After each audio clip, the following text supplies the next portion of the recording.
She followed me upstairs, and when I got to the master bedroom, she came in and sat down on the bed. She pulled her shirt over her head and started taking off her clothes. "Andy, what are you doing?" I asked. "Getting undressed so we can go to bed, silly," she smiled. "Andy, we won't be sleeping together or doing anything else for a while," I said. "There are plenty of bedrooms in the house. Pick one." Andy tried her best to hide her tears. "You aren't even trying," she said. "Maybe you don't love me anymore." The next morning, I was up, showered, and almost gone before Andy got out of bed. I was backing out of the driveway when Andy came running out of the house, still in only her bra and panties. She tapped on my window, and I let it down. "I left you a key on the island in the kitchen," I said. "I hadn't gotten around to canceling your credit cards, so they still work." I rolled the window back up, only to have her tap on it again.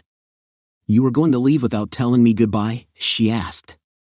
"I noticed that you don't want to kiss me or touch me, but you need to say goodbye to me just to be polite?" I said. "Andy, you were asleep," I said. "I didn't want to wake you. I didn't sleep very well anyway. You can wake me anytime you want, even if it's just to tell me goodbye, or good night, or good morning. Even better if you wanted to kiss me or hug me or feel me up or screw me," she said. "No matter what I've done, I'm still yours, and I always will be. I know I messed up, but I'm trying to fix it." When I got to work, Na asked me, "Are you back with Andy?" "Kind of, on a trial basis," I said. "Good. Maybe you can get your head out of your bum now," she said. "She left you a stack of messages that all say the same thing: she loves you. You must have screwed the hell out of her last night. Why not give her your new phone number so she can call you herself and save me any future embarrassment?" When I got home that night, I was feeling better. I said hi to Andy when I came in and started changing for my run. "Is it okay if I invite a couple of guests for dinner?" she asked. "Andy, it's your house too. You don't have to ask me things like that." "You never did before," I said. Actually, I was kind of glad that we wouldn't be having another awkward night alone. I met Mel coming out of her house. We were on our usual slow 4-mile loop and talked all the way. I couldn't help noticing that Mel had dropped a lot of weight, especially around her tummy, and she was looking really good. "I bought a new swimsuit today," she said. "It's still a one-piece, but Mike's eyes bugged out when he saw it on me. He came over towards me and reached for me until I told him that if he touched me, I'd cut his balls off." "How are things with you two?" she asked. "Weird," I answered. "Our chemistry is just gone. It's like I'm starting all over with a new person, and I get so angry at her sometimes." "It'll pass," said Mel. "The first time Mike cheated on me, it took over 6 months for me to even sleep in the same room with him, and another month before we had sex. Even then, it just wasn't the same. Give it some time." When we were done, I said goodbye to Mel and started to go into the house. Andy opened the door for me and then went to talk to Mel. When I got out of the shower, I went downstairs to see what Andy had made for dinner. It smelled great. I went out onto the deck and immediately got pissed. Mike was sitting nervously in one of my lounge chairs. "I told you not to ever set foot in my house again, a-hole," I snapped. "Get out now." "Eric, baby, I asked Mike and Melissa to come over tonight for dinner and a swim," said Andy. "Please sit down. I've got some things I need to say." Melissa stood up and came over to the lounge chairs near us, and I was shocked.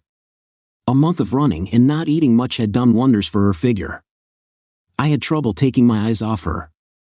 Her already large breasts were showcased in the swimsuit. It nipped in to show off her now slimmer waist and flared back out. The suit was cut very high on the bum, and her cheeks were nowhere near covered by the thin strip of material in the back. The sight of Melissa in that suit was nearly pornographic. This time, there was no hiding my reaction. I hoped that Andy and Mike hadn't noticed, but Mel grinned a bit. "Until recently, the four of us were the best of friends," began Andy. "Mike and I did something that, while cheap and stupid and not even good, messed that friendship up. Out of the 7 relationships between us as a whole, the guys, Mel and me, Mike and me, and Mel and Eric, 6 of them have been either ruined or severely damaged. I don't think things will ever be the same among us. We may never be friends again.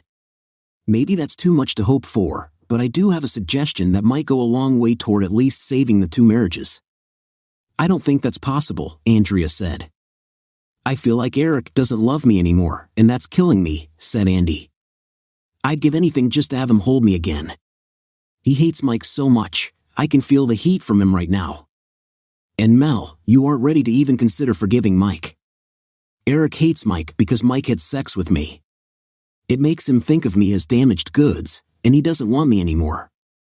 You hate me too, Melissa, and you hate Mike for having sex with me. The reason this is so bad is because there's no balance. To balance this out, I think Eric and Melissa should have sex. No one said a word. You could hear crickets chirping in the background. How would that help anything? Asked Mike. They're practically dating already, he snapped. She's been coming over to your house every day to go out and run or swim with him or work out with him. They even eat dinner together a lot. Not that I'm complaining, because all of the workouts have her looking better than she's ever looked. I'm ashamed to admit this, but I've cheated on Mel way more times than I should have, Mike continued. And Andy, all of that I told you was bull. I just wanted to screw you. But I'm human and I have urges, and I act on them. How do we know that those two haven't already been screwing and just didn't tell us? I catch her all the time staring out our kitchen window at him while she's grading her papers. Melissa and I have never done that, I said. Neither of us is a cheater. And I hate to admit this, but I agree with Mike. I don't see how two wrongs are supposed to make a right. If Mike stole your baseball and got it dirty, wouldn't it be fair for you to get to use his and get it dirty as well? Then you'd be even, and you could be friends again, said Andy. It's simplistic, but the logic fits, said Andy. Let's just eat, and we'll talk about it more later. We ate, and though we had dinner together many times before, it was different this time, more different than you'd expect. I hate Mike and would never imagine myself speaking to him again, let alone being friends. Mike didn't hate me, but he felt uncomfortable around me because he didn't know if I was going to jump up and kick his butt at any moment or decide that I wanted to screw his wife, who he was interested in all of a sudden. Melissa was pissed at Mike and planning on divorcing him and adopting a child. I still didn't know how I felt about Andy but was having trouble looking away from Melissa. Melissa felt sorry for Andy but kept looking at me. Andy was pissed at Mike for lying to her and using her. She was jealous of Melissa because Mel and I were actually the only two at the table who were speaking to each other, and for once, she had the idea that someone could take away something that she wanted, namely, me. After dinner, Andy cleared the table. Mike sat alone on the deck and watched as Mel and I spoke to each other out of hearing range. Mel and I decided to play with Mike and Andy's minds for a while. Melissa and I have decided to think about it, I announced. We really have become friends through all of this and are going to spend a little more time together. Maybe we'll do it, maybe we won't. Maybe we'll do it and not tell you. Maybe we won't do it and we'll tell you we did just to mess with you. Oh hell no, said Mike. I don't like that either, sniffed Andy. To quote what someone told me not too long ago, these are our bodies, and we can do what we want with them. Tomorrow night, Mel and I are going out together. Maybe when we get back, it will have happened, maybe it won't. Why can't you just take her upstairs and screw her now, said Mike. Let's just get this over with. I really don't like this, said Andy. This isn't fair. Why not? I asked. You gotta do it your way and then bragged about it afterwards. You couldn't wait to tell me how you did it and it wasn't any good and it didn't mean anything. Then you expected me to just let it go and say, oh, Andy, you were right. Everything is just fine. But everything isn't fine, is it, Andy? And everything may never be fine again. So Mel and I are going to do this the way we want, just like you did. Only this time, it will be the cheaters who are sitting home hurting. But there's a difference here, said Andy. With me and Mike, it was just sex. Mike thinks that I'm a spoiled witch, and he wouldn't put up with my crap in a million years. He just wanted to screw me because I have a nice body. I think Mike is a disgusting slob, and I'm not attracted to him at all. I just wanted to screw someone other than Eric for one damn time. Melissa, deny it if you want to, but you like my husband. I'm not just talking about sex here. You're attracted to Eric, and he hasn't been able to look away from your breasts and your butt or your face all night. There's a real danger here of you two liking this too much. So I agree with Mike, you two should just screw now and get it over with, or forget the whole idea. I've been through too much trying to get my husband back to just give him away to you." Melissa and I looked at each other and moved in closer. Then we wrapped our arms around each other as Andy looked on in horror, and tears appeared in the corners of her eyes. I have to admit that she felt really good, amazing, in fact. Then we brought our faces close together, pushed away from each other, and shook hands. "See you tomorrow, Mel," I said.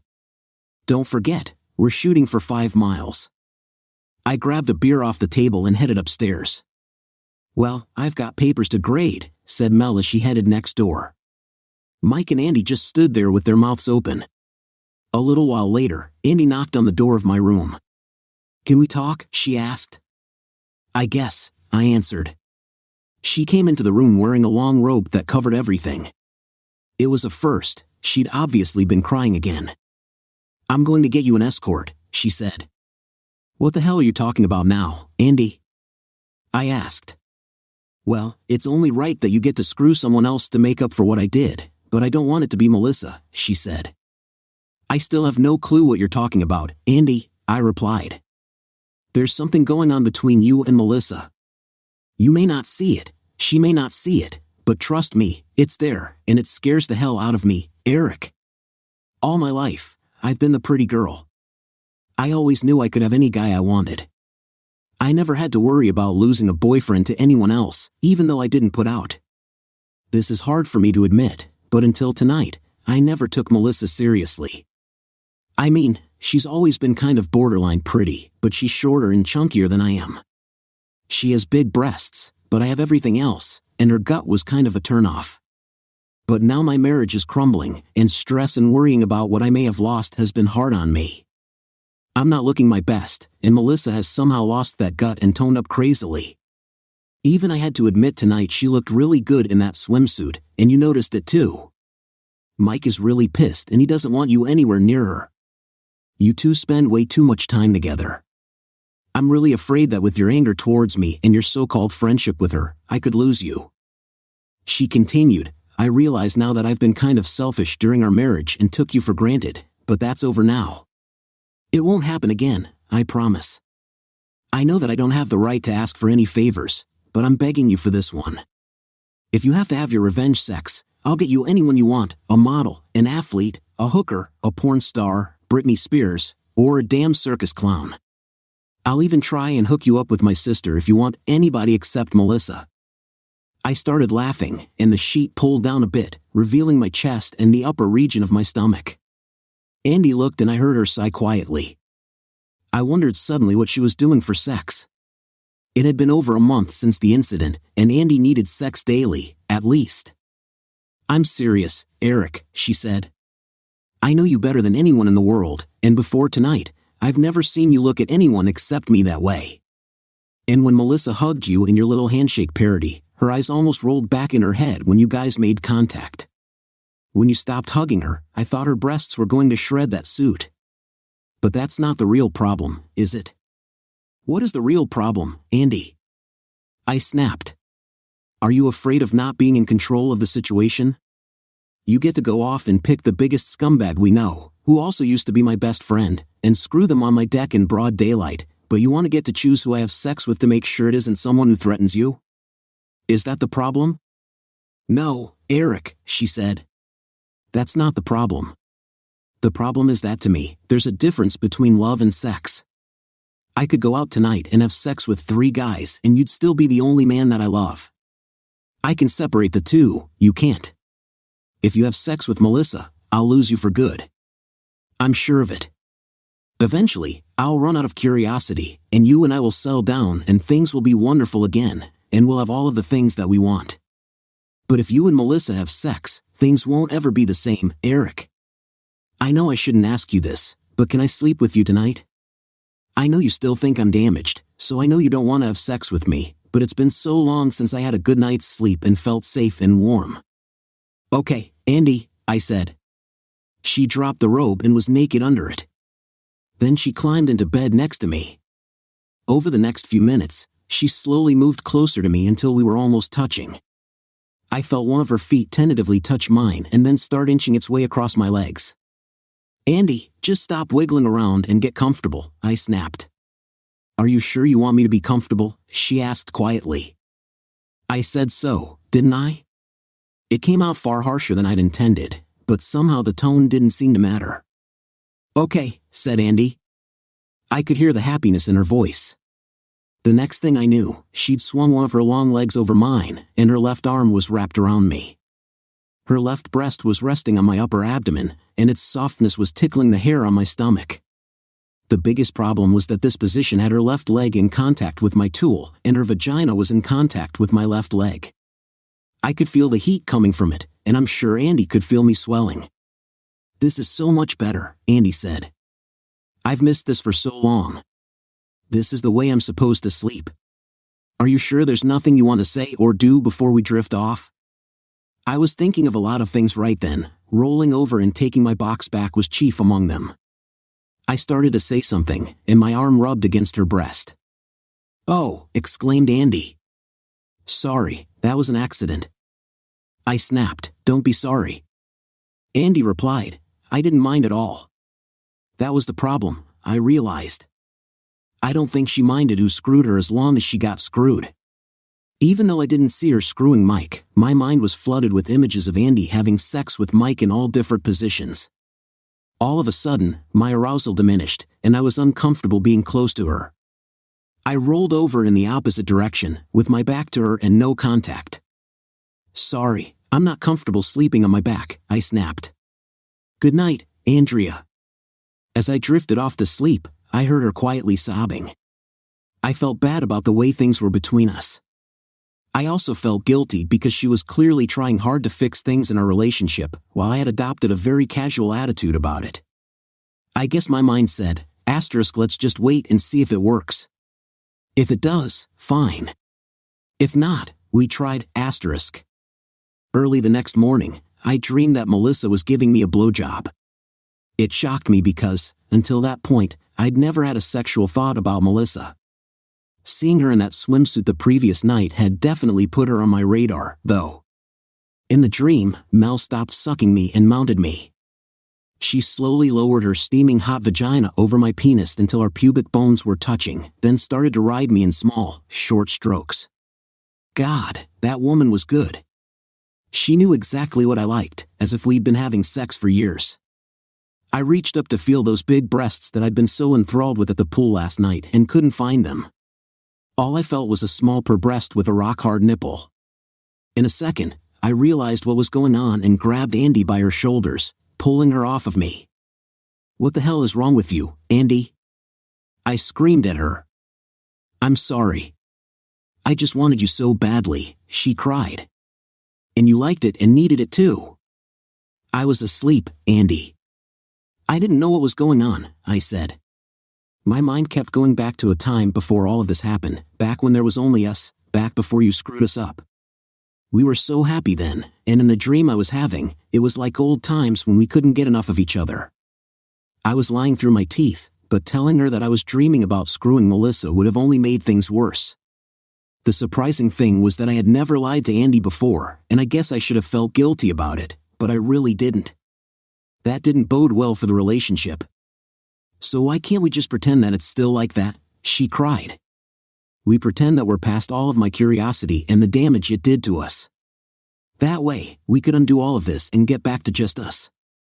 "Andy, I'm not that good at pretending," I said. "You want me to pretend that you didn't screw Mike, pretend that we hadn't talked about it beforehand, pretend that you didn't just screw over 10 years of friendship and trust and love because you were curious about what another penis would feel like? Okay, Andrea, since you're so good at games, hold out your hands and close your eyes." Andy held her hands up in front of her. "Remember the way we used to feel about each other? Run that through your mind. Remember the closeness?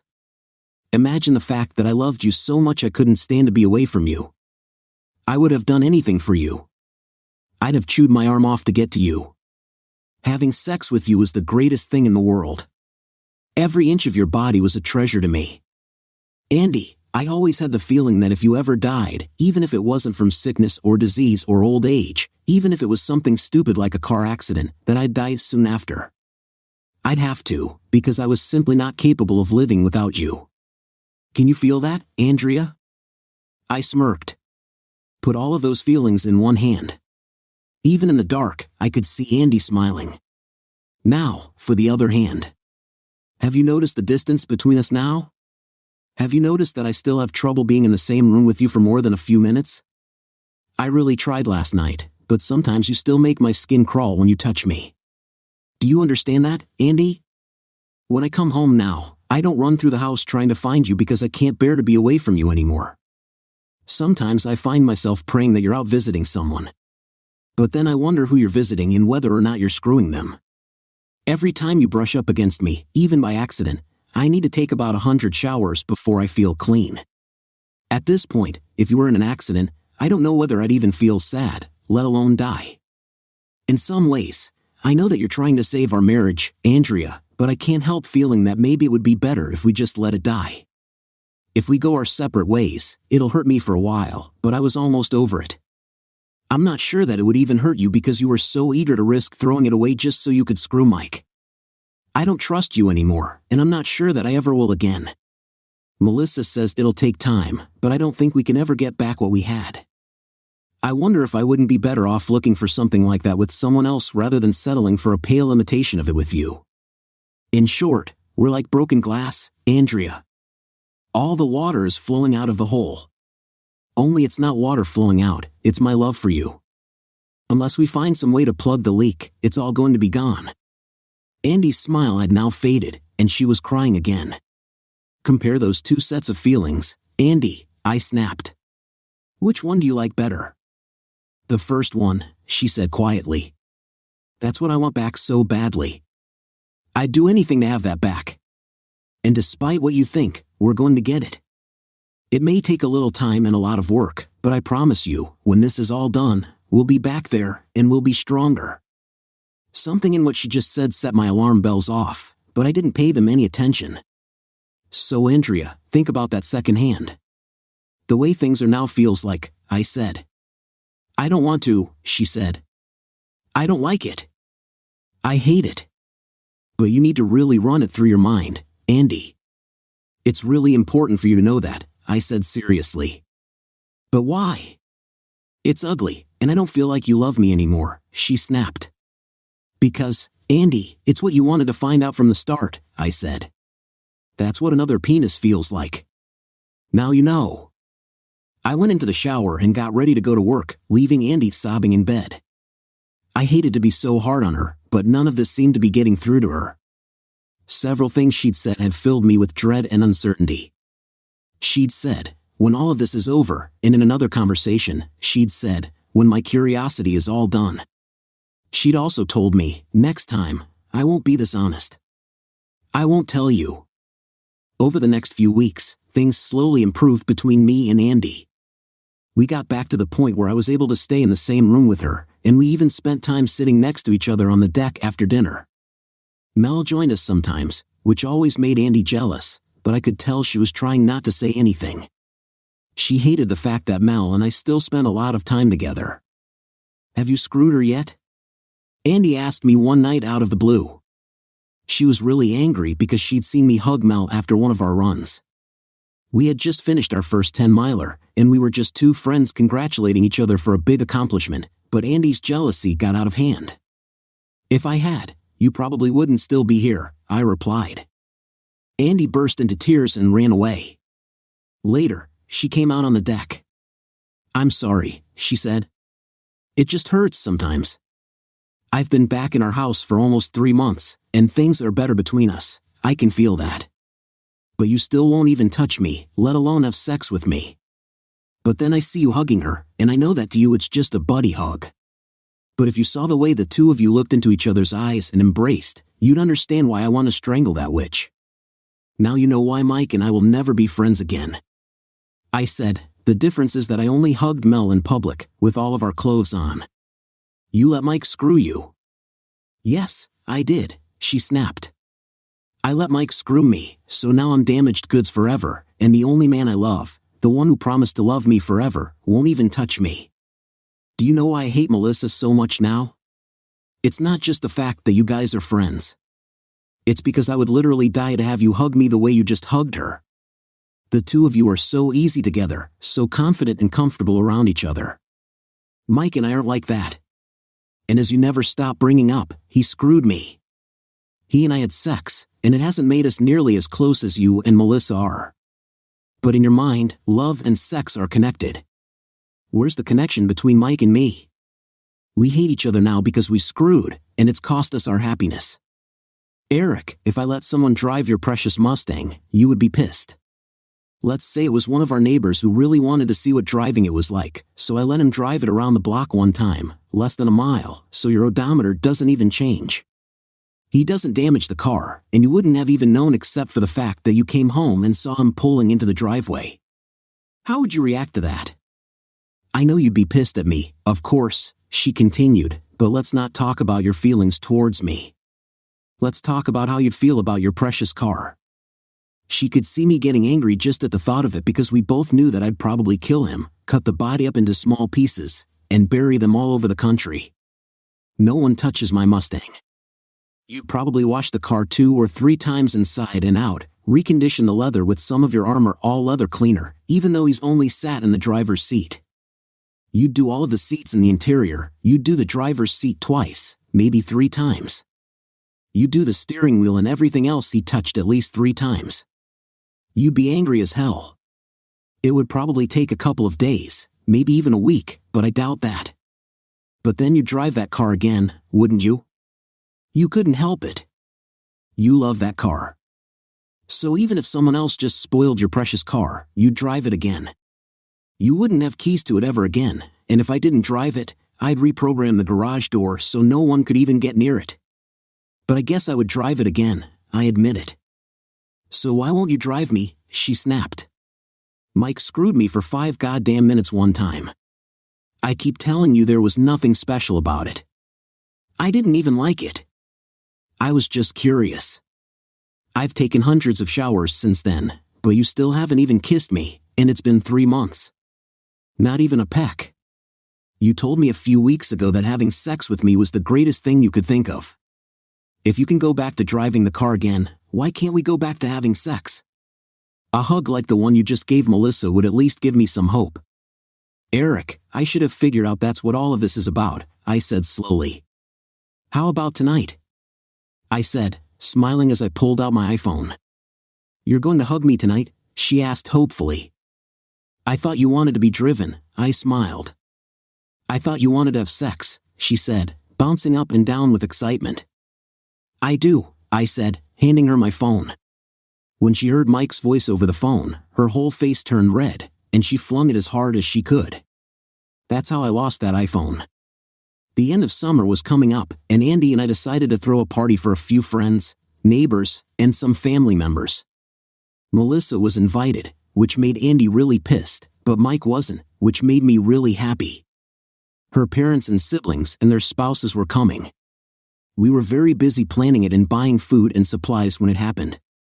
Mel and I had just come back from a run.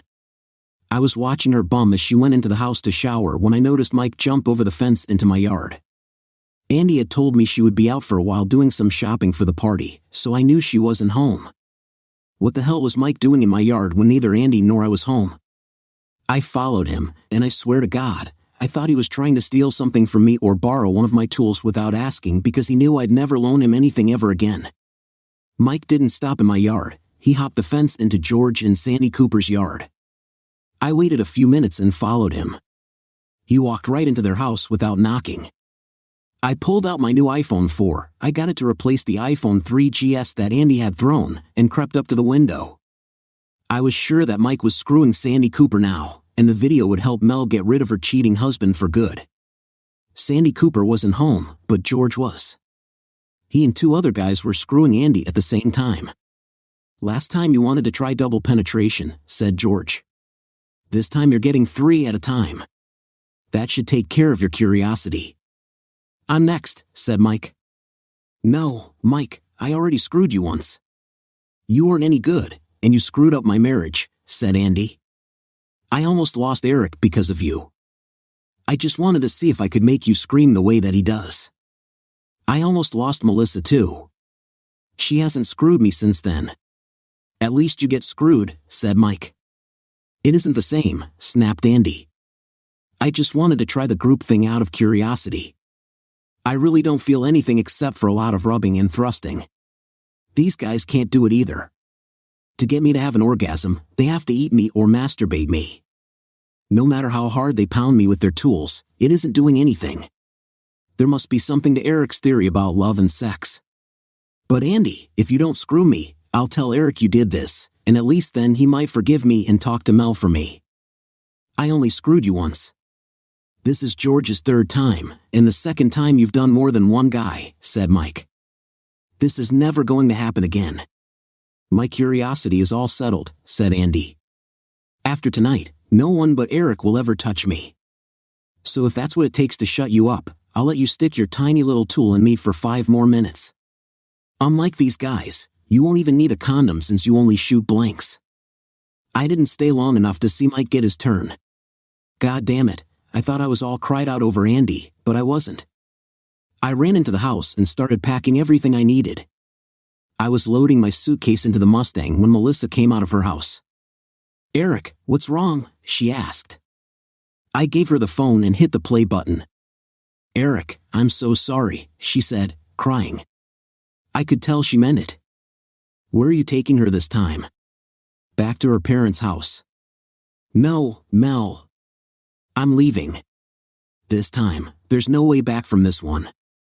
I just need to get away while I start hiding my assets to limit my exposure in the divorce.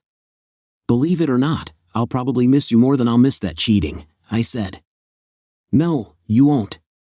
Don't say things that aren't true, she said. Wait a minute, I need to get something. Mel ran into her house and came back with a suitcase.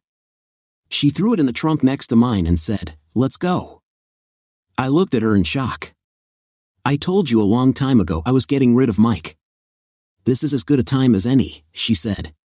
Unless you don't want me to come with you.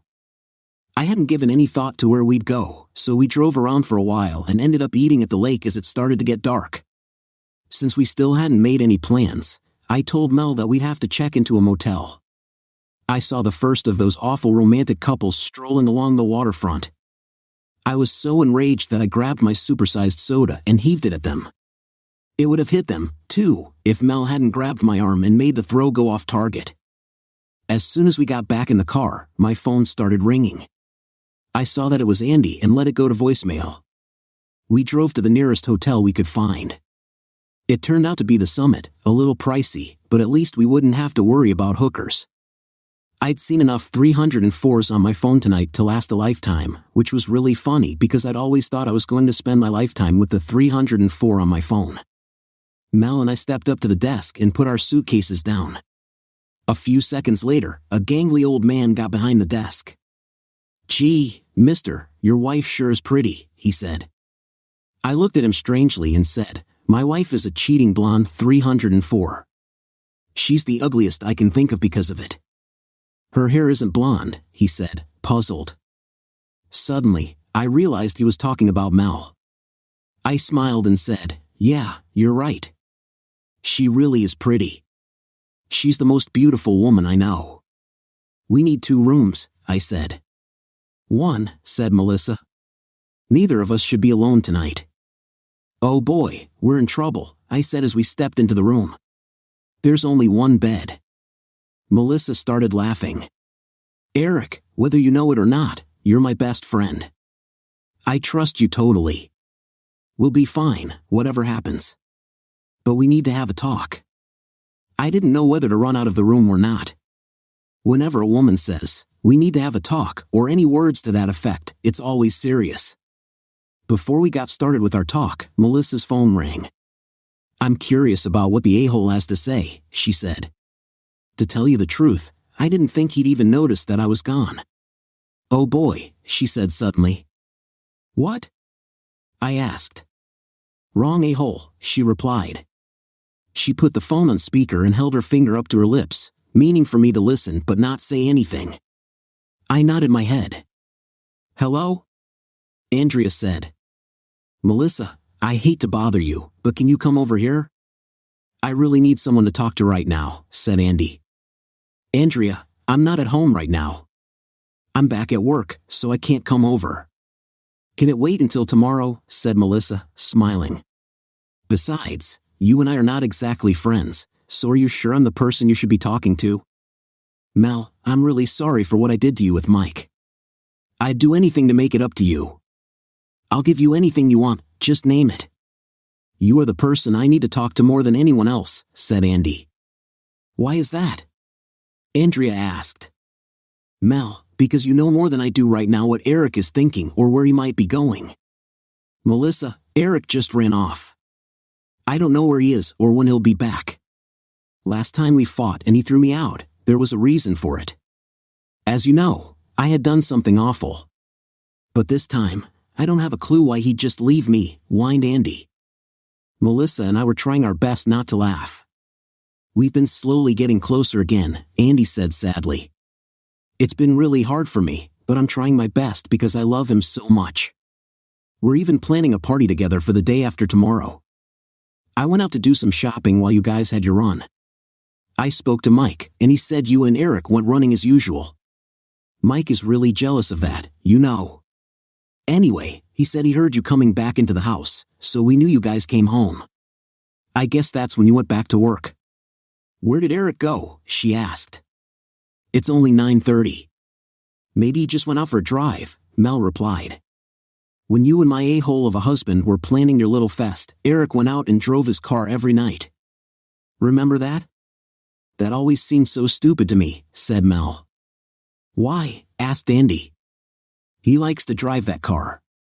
I used to think that after me, that car was his favorite thing on this earth. Right now, I'm pretty sure that car is ahead of me, said Andy.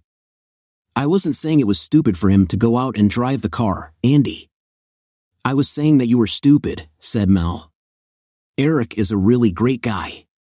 He loves you so much. Do you know how lucky you are? Most women would die to have someone treat them like he treats you. When we used to be friends, you told me all the time about how great you were together. Why would you risk that to screw around with my lazy husband? That's what's stupid. Lately, I've been wishing I was you, said Andy. I got really jealous a few weeks ago after listening to him talk about how great you are. I saw him hug you, and I just wanted to kill you. Melissa, I'll never let anyone come between us. Anyway, I did something really stupid and I regret it, but I'll have to handle that later. I hope you're right. His car's gone, so maybe he did just go for a drive. If you hear from him, please let me know. I told you, said Melissa, hanging up the phone. That a-hole doesn't even know or care that I'm gone. At least Andrea is worried sick about you. My own husband doesn't give a flying F about where I am or even if I'm coming home. I hugged Melissa to comfort her. After a few minutes, she was okay. Why don't you go ahead and take your shower while I make a few phone calls, she said. I figured she wanted to be alone for a while, so I headed for the shower. I came out wearing long boxers and a t-shirt. Somehow, I didn't feel weird about being around Melissa in my underwear. It was probably because the boxers and shirt were very similar to what we both wore when we ran together every day. Eric, turn the lights out, yelled Melissa. I did, and then she came out of the bathroom and got into bed. I thought we were going to have a talk, I reminded her. We may as well talk tomorrow, she said. I don't want to harm your virtue. How is talking going to harm my virtue? We talk all the time. You're the person I'm most comfortable talking to, I said. If we turn the lights back on, I don't think we'd get much talking done because I'm kind of naked, said Melissa. And even though our spouses gave us permission to do it, I'm not sure if that's a good idea. But I did figure out what I want from Andrea to make all of my hurts go away. Before I could even ask what it was, Melissa told me she'd never tell me. It was as if she'd read my mind. That was the way Andy and I used to be. I missed it. Sometime during the night, the inevitable rolling occurred. For some reason, human beings in a bed exhibit a lot of the same principles as magnets. I think that, with the exception of gay and or lesbian individuals, All men are positively charged and all women are negatively charged. If you put two men or two women in a bed together, they end up rolling as far away from each other as they can and staying there. The similar charges repel. But if you put a man and a woman in bed together, they seem to always end up together. It was still dark when I realized that Melissa was in front of me. A moment later, I realized that my tool was in the crack of her bum. Melissa had lost a lot of weight over the last 4 months, but she still had a lot more bum than Andy would ever have. Andy had that tight little bikini bum that most men claim to like. Andy's bum was also hard as a rock. Melissa's, on the other hand, was soft and pliable, and my tool was getting harder by the second and pushing its way further into it. I couldn't risk any sudden moves because I didn't want her to think I was trying something. Another moment went by before I realized that my tool wasn't the only thing wandering. My arm was lying across Mel's shoulder, and my hand was on one of those large, soft jugs. I don't think I'd ever felt anything so soft and warm in my entire life. That realization only served to enlarge my tool even more. Then I realized that Melissa's hand was on top of mine, pressing it onto her breast. It wasn't my tool pressing into her bum, she was pushing it against me. "Sorry," she said, moving her hand off mine. "I couldn't help it. I've wanted you for so long, but I didn't want it to be like this." "Like what?" I asked. "I didn't want you to just screw me as some kind of revenge reaction to get back at Mike and Andy. I didn't want to take advantage of you because you're vulnerable or because you're devastated over finding out that the woman you love is a sociopathic round-heeled 304 who'd probably screw a snake to satisfy her curiosity, especially when the thing she's looking for, she had from the beginning," she said. "Melissa, shut the hell up," I snapped. "You're totally wrong. I know it's still hard for you to hear bad things about Andy, but she's not good for you anymore." "No, you said the woman I love is a sociopathic round-heeled 304 who'd probably screw a snake to satisfy her curiosity." "I'm not about to let you talk about yourself that way," I said. I started to move my hand from her breast since her hand was no longer holding it in place. "Who told you to move your hand?" she smiled. "I had it right where I wanted it." I pulled her to me and started rubbing her sides. "Oh yeah, take it easy on me. It's been a long time," she said. I started nibbling her back and shoulders, and she loved it. I worked my way down and started licking her soft, round bum. While doing this, I noticed that the months of running had taken their toll, and there was no longer any flab around her abdominal region. My questing fingers continued their walk up her torso and avoided her breasts. "Hey, aren't you going to rub my," she began, but then she forgot about what she was going to say. She hissed, "Just keep doing what you're doing." Mel's legs had ceased flopping around on me and were currently around my neck, nearly choking the life out of me. "Eric, don't stop," she cried. "That's so good." I took note of the fact that Mel was rubbing and squeezing her own breasts. Unlike Andrea, she seemed to need more attention given to them. I filed that away for next time. While I was thinking about that, I reached around her with one of my arms and started to squeeze her breast and rub her in that spot. I took tiny bites on her neck while we started making love with long, slow, easy strokes. We took our time. I don't think either of us was even remotely interested in anything like what we'd seen on my phone. This wasn't about getting off, it was about getting inside each other's hearts and minds while our bodies did what bodies do. "Do you like it?" she asked quietly. I replied. We kept it up for a long time, and it was really special, not just because I hadn't done anything that didn't require my hand in months, but because this was the beginning of something extraordinary. A little while longer, I started to pull out and warn Melissa, but she wrapped her arm around me and pushed me back in. "Don't stop, Eric. I want it inside me," she said. I thought that meant she was on the pill or safe, and really, I wanted it too. I wanted to coat her insides with my baby batter and make this woman mine. At that moment, I didn't care about Mike or Andrea or anyone else except for Mel and me. I just let go and fired line after line of sperm inside her unprotected walls. After that, Melissa just rolled over and smiled at me. She started kissing me gently and thanked me. "What are you thanking me for?" I asked. "I'm the one who should be thanking you." "No, Eric, I have never done anything like that ever," she said emphatically. What Mike and I did was never like that. Andrea was a fool. She went back to kissing me, and that's how we fell asleep. I slept like a log. All of the stress of the past few months was gone. Actually, what woke me up was Mel saying, "Eric, I have to pee." I noticed that, unlike when I slept with Andy, this time I was the one wrapped around Mel, one arm over her breasts and one leg over hers. "Are you trying to lay claim on me or just making sure I don't try to escape?" she asked. "Definitely the first one," I said. "Well, you need to know that I'm temporarily a married woman," she laughed. "But I intend to take care of that immediately, and then I'll be accepting offers. I'd offer you my heart and a place in my life forever from this moment forward," I said seriously. "I'll take it," she smiled. "I'm off the market," she said as she went into the bathroom to pee. Then I heard the shower start, and I jumped out of bed and ran in. I opened the door, got in behind her, and started rubbing my hands slowly down her sides. "Eric, what about Andy?" she asked. "Andy who?" I replied. "Are you going to be doing a lot of nasty things to me today?" she asked. "Nope," I said. "Oh," she replied, seeming kind of disappointed. "I'm going to be doing nasty things to you every day," I said. We spent the morning calling into work and taking some vacation time. We called my lawyer and set up an appointment to see him. Then we spent the rest of the day in bed doing those aforementioned nasty things. Sometime that afternoon, I was going to call room service when I remembered my phone. My voicemail was full, and I had over 50 texts from Andy. Melissa had a couple of calls from Mike and at least 10 from Andy. We couldn't stay at the hotel for too long, but during the day, I'd had an idea. Mel and I could move into the underground house. I got the power and utilities turned on, and we spent the rest of the day shopping for things we'd need and moved in that evening. "Which bedroom are you taking?" asked Mel. "I'd hope to be in the one with you in it," I said. "Smart man," said Mel.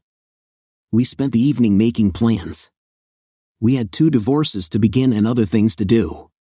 We decided to confront our cheating spouses at the party that Andy and I were supposed to be having. Since she would obviously cancel the party, we started making a few calls to make sure the people we needed would be there. I had a few plans to make for myself. I had a friend who'd bought one of those decommissioned squad cars at a police auction.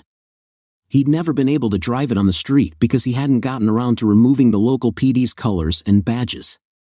I also had a couple of friends who owed me a favor and were willing to do anything to get rid of that debt. At 7 p.m., guests started arriving at my house. Fortunately, Andy's parents were the first to arrive. "Mom, Dad, I had to cancel the party tonight," said Andy. She'd been crying and didn't look well. "I know," said her mom. "But Eric called and said we should probably all talk after the party, so we're here. Please tell me that you didn't sleep with another guy while you were barely avoiding a divorce from the first time. Andrea, you couldn't have been that stupid, could you?" Andy just looked away from her mother. Sandy Cooper was next to arrive, but George wasn't with her. "He was on his way, though," she said. Andy found out that Eric had invited the Coopers as well. She wondered why Mike showed up a few minutes later with a confused look on his face. He looked around and finally asked Andy where Melissa was. Sally Stevens and her husband Kurt, along with Andy's brother and his wife, Tom and Esther Jenkins, were the next to arrive. Tom and Esther had called and said they'd be late. Esther wanted to come badly, but Tom seemed to be dragging his feet. There was also another couple who no one seemed to recognize, claiming to have been invited by Eric, but they didn't arrive until nearly 8 o'clock. Sandy couldn't figure out where George was or what was taking him so long to arrive. George was in trouble. At 7 o'clock, when Sandy was pulling up in Eric and Andy's driveway, a police car had pulled George over. They made him get out of his car and handcuffed him with his hands behind his back. Then they put him in the back of the squad car and drove around, asking him questions. George was sure it was a case of mistaken identity. He couldn't see his watch with his hands behind his back, but he could tell it was beginning to get dark. He knew that Sandy would worry. He asked if he could call his wife, but the officers told him he would get his phone call after he was booked and charged. He hadn't been arrested yet, only detained, so he had to sit tight. George looked at the clock on the squad car's dashboard and saw that it was nearly 8:15. He could have sworn he'd only been in the car for 20 minutes or so. What George didn't realize was that every time he looked away, the officers moved the dashboard clock ahead by 15 minutes. Finally, they drove out to a deserted area and waited. When the dashboard clock read 8:55, the radio squawked, and one of the officers started speaking into it. "What the hell do you mean you caught him?" screamed the officer. "We've got the scum right here in the back of our goddamn squad car." George wondered what was going on. "Okay, buddy, you were right, it's a case of mistaken identity." "Sorry to interrupt your night," the officer said. As he uncuffed George, he seemed to be taking a long time to get the cuffs off. Actually, he was resetting George's watch to match the time, 9:05, on the squad car's dashboard. "You're free to go, sir," said the officer. "What do you mean I'm free to go?" said George. "You've driven me way out of my neighborhood and held me for 2 hours, and now you're just going to leave me here?" "Sorry, sir, we're not allowed to carry civilians in the squad car unless they're part of an investigation or a crime," said the cop as he and his partner drove off. "Hey, there's a gas station over there. Call someone to come and get you. Have a pleasant evening, sir." George could have sworn he heard the cops laughing as they drove off. George looked down at his watch. It was after 9 p.m. As George started walking toward the gas station, a man in a mask stepped out from behind a boarded-up shop. He started walking toward George. "Hey buddy, I don't have any money or even my wallet," said George. The man didn't talk. He just walked up to George and, without saying a word, punched him in the face so hard that George was stunned. He staggered back and tried to put his hands up while he waited for his equilibrium to stabilize. "What the hell?" said George. The man punched George again, even harder. George tried to talk, but his jaw hurt. He looked up just in time to get another punch. That third punch knocked George off his feet. George thought the fight was over and that he'd lost. This was the first time he'd been so thoroughly beaten. George was wrong, the fight was only beginning. The man came over and started kicking George. He kicked him in his side several times, and George was sure he felt ribs snap. Then the pain was eclipsed as the man found a new target, George's groin. George screamed so loudly that he was sure he could be heard in the next state. Then the man kicked George several times in each leg, but it didn't matter because George had blacked out from the pain. He vaguely remembered being dragged down the street and left very close to the gas station. In one of his moments of awareness, he didn't know how long it was until someone found him and called an ambulance, but it seemed like forever. Even though George had been fooled into believing that his beating had started at 9 o'clock, it was actually only 8 o'clock. At 8:45, Eric's Mustang pulled into the driveway. He and Melissa got out and went into the house and out onto the deck. He saw his mother-in-law and father-in-law, as well as several neighbors. He greeted his wife's family warmly and hugged Sandy Cooper. He nodded to the mysterious couple. Mike came over to talk to Melissa, but she blew him off and followed Eric around. Finally, Andy came downstairs and saw Eric. She ran over to him and tried to hug him, but he pushed her away. "Eric, I forgive you for just running off on me, though I'm not sure why you did it," she said. The rest of the guests politely pretended to be doing other things but were really watching and listening intently. "Wait, you didn't run off alone to think you were with Melissa, weren't you?" she said. "But what?" "We were just starting to make progress.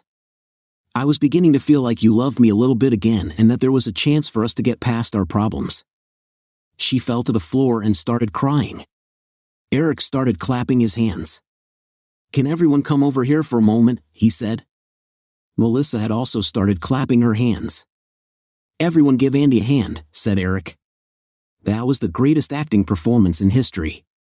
Now we know where Andy's true talents lie. I guess everyone here knows that Andy and I have been having a rough time in our marriage. I recently threw her out of the house for a while. Andy told me that she was curious about what it would be like to have sex with another man, said Eric. I begged her not to do it, but she did anyway. She went out and screwed my former best friend Mike, the husband of her former best friend Melissa. It broke my heart, and I hated her for what she did to us, but I still loved her so much. For the past few weeks, we've been trying to patch up the destruction that Andy's curiosity wrought on our marriage, but it was hard for me. As Andy said, We were just starting out on that long process of fixing things when I noticed my ex-best friend going into my backyard. I followed him and recorded what I found on my phone. Can everyone follow me into the den? I asked.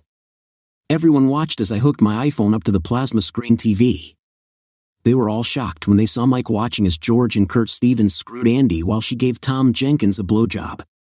The great thing about the iPhone 4 is that it shoots high-resolution video. The images on the screen were very clear. George's and Kurt's lust and Andy's boredom at the act were apparent. Andy's father turned his head and begged me to stop the tape. Andy's mother vomited the contents of her stomach onto the parquet floor tiles of the den. I guess everyone kind of understands why I disappeared a couple of days ago now. What they can't understand is what it feels like to have the person you loved and wanted to spend the rest of your life with hurt you this way, twice. I hope you all understand that there won't be a third time. Every bit of love I once felt for her is gone.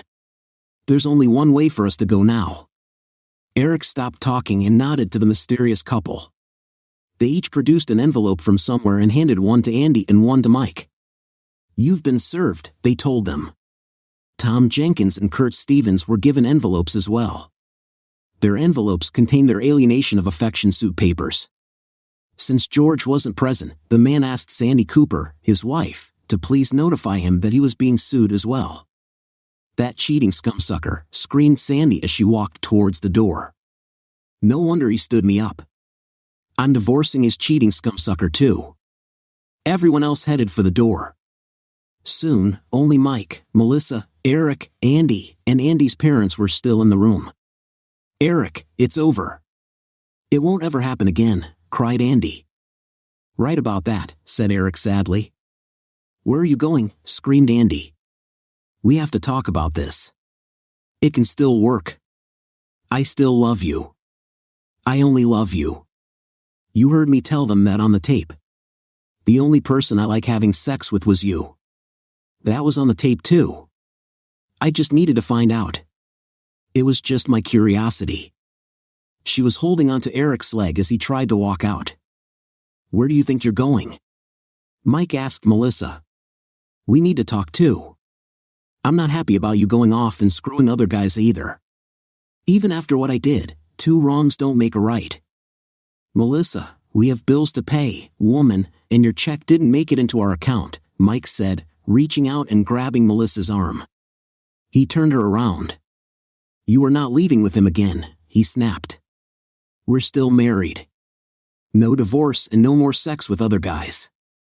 Eric didn't even break his stride.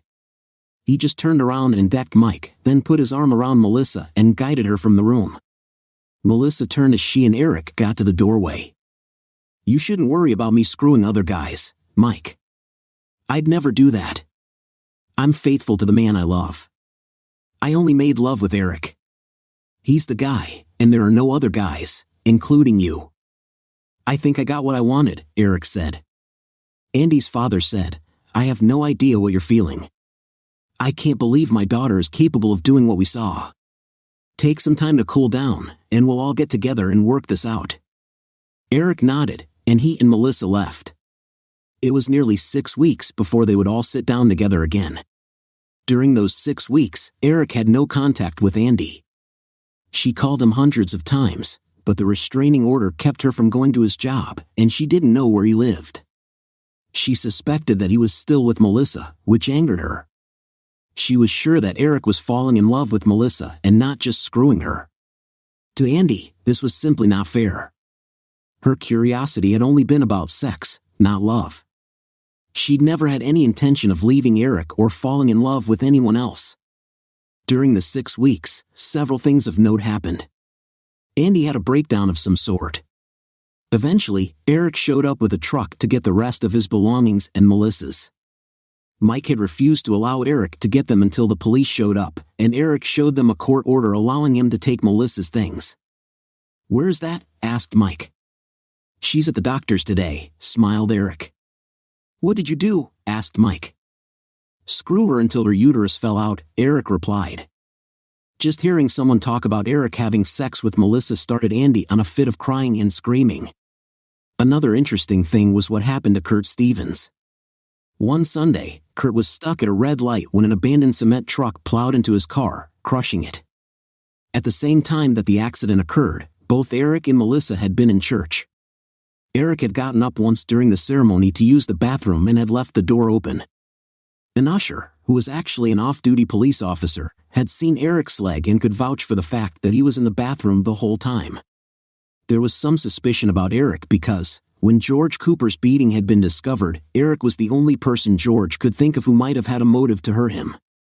However, at the exact time of the beating, Eric had several witnesses, including George's ex-wife, who could verify that Eric had arrived at the party before 9 o'clock and hadn't left until long after George's beating had ended. George was sure that his beating had happened at 9 o'clock. The investigating detectives were sure of it as well because even George's watch, which had been broken during the incident, had stopped at just after 9 o'clock. Eric was ruled out. He was also ruled out in Kurt Stevens' case because he couldn't have been in the bathroom due to gastric distress and driving the truck at the same time. George would probably never walk again. He also lost both testicles, his wife, and 60% of his assets. His life would never be the same. Kurt was in a coma, and no one was sure he'd ever wake up. If he did, he'd wake up single because his wife divorced him as well. Tom Jenkins didn't wait for his divorce. After finding out what happened to Kurt and George, he just got in his car and drove away. He didn't even pack his clothes, he just disappeared. He spent the rest of his life looking over his shoulder, afraid to settle down or stay in one place for any length of time.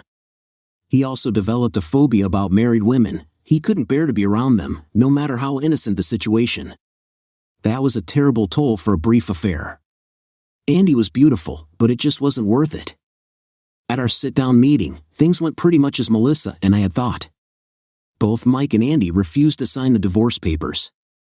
Melissa gave Mike their house, which he couldn't afford since he wasn't working. He also couldn't afford his truck or their utilities.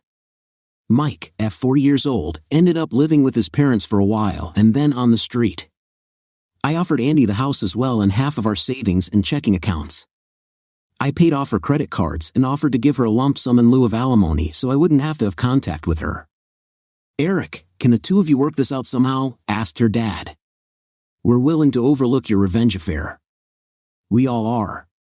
We know what she put you through." "I'll give up anything to have you back," said Andy. "But you aren't getting this divorce. You will not have it." "Besides," said Andy, "Melissa looks really pretty, but her gut is coming back. Are you sure you want to be stuck with that?" I laughed and reached out to pat Andy on top of her head. "Silly rabbit, that's not a gut," I said. "What is it, Lucky Charms?" "Nope, it's a baby," said Melissa, rubbing her stomach. "I told you I got what I wanted," Eric said. Immediately after that, Mike threw up. That was when Andy checked out mentally and had to be hospitalized. "I'll kill you," she screamed as she jumped across the table at Mel. That was the last time I saw her until she showed up at the hospital this morning. Melissa was still asleep, so I went down to the gift shop to get her more flowers, even though there was no room for them anywhere. I wanted her to know just how much I loved her and how special our daughter was to me. When I got back to her floor, the area outside Melissa's room was full of people running around. I saw at least 5 security personnel and several real police officers. After a few moments, I saw them taking Andy away in handcuffs. Later, I found out that Andy had gone into Melissa's room supposedly to drop off a card. The ever-watchful nurses had seen Andy on their video monitor trying to suffocate Melissa while she slept. 2 of the nurses had gone into the room and pulled her off of Melissa, while another called security. Andy ended up back in the mental institution for who knows how long. We do know that she will be there for at least 10 years. That's the good news. That crazy witch and her curiosity will be away from us for a long time. The bad news is that in our state, you can't pursue any type of legal action against a person who is not mentally capable. That means, unfortunately, that I'm still married to her. I was able to get my house back. Melissa and I live there now. She finally got a teacher's assistant to help with the grading of all those papers, so our nights are free to sit on our deck and enjoy each other. We often go down by the lake and stroll along the water's edge because, damn it, it is kind of romantic. But I keep an eye out for guys who might want to throw us out of jealousy. We named our daughter Curiosity because, if it hadn't been for curiosity, she wouldn't have been born. Life is good.